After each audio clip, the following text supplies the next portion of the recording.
am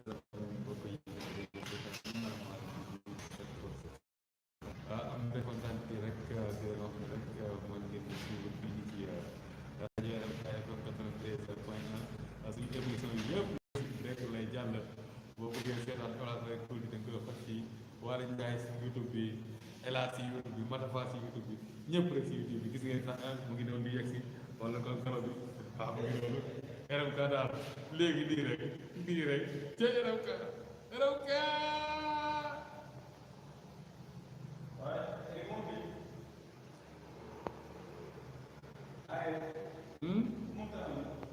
maa ko moom